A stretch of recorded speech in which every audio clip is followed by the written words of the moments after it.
Enw I yw Mari George, a dwi'n mynd I ddarllen y stori Arwyr Go Iawn.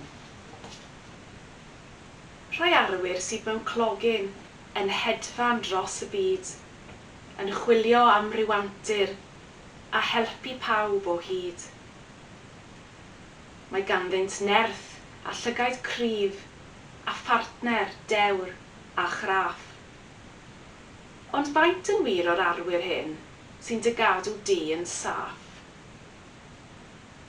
Dwi eisiau bod yn arwr, yr arwr gorau erioed. Yr un a ddaw pan fyddi di wedi torri braich neu droed. Un sydd wir yn poeni, pan bydd neb I roi help llaw. Un sy'n ateb galwad ffôn a mynnu brysio draw. Daw rhai mewn cerbyd achub heb ddim stŵr I ymladd fflamau mawr a ffiben ddŵr. Mae rhai yn gwisgo stethosgop neu fwgod dros eu trwyn, heb glogin a heb hidlath, gan wneud eu gwaith heb gwyn. Mae rhai yn mynd am sbwriel, gan ailgylchu'r darnau I gyd. Y bobl hyn sy'n heiddi'r clod, am ddiogelu'r byd. Mae rhai'n gofalu'n dawel, yn nyrsio am oriau maith. Bydd angen rhain ar bawb rhyw dro, rhaid gwerthfawrogi I gwaith.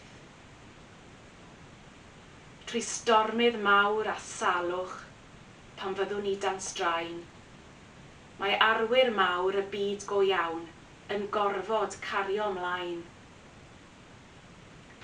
Dwi eisiau bod yn arwr, heb wisgo clogin hir. Nid hedfan y mae arwr, ond gweithio, dyna'r gwir. Fe ddysgai beth sy'n bwysig I bawb o bobl y byd. Fe fyddai'n ddewr a charedig I bob un o hyd. Fe gadwai di'n ddiogel, yn hapus ac yn iach. Fe lenwaf yr holl sylffoedd a digon o bapur tŷ bach. Gofalaf am yr henoed, y bobl sâl a gwan, a dosbarthu eich llythyron yn saff yng nghefn y fan. Fe gei di ddigonedd o fwyd a dŵr waith beth a ddaw. Os byddi di'n dywelu'n sâl, bydd o fi roi help llaw. Diolchwn i'r arwyr, lle bynnag yr awn.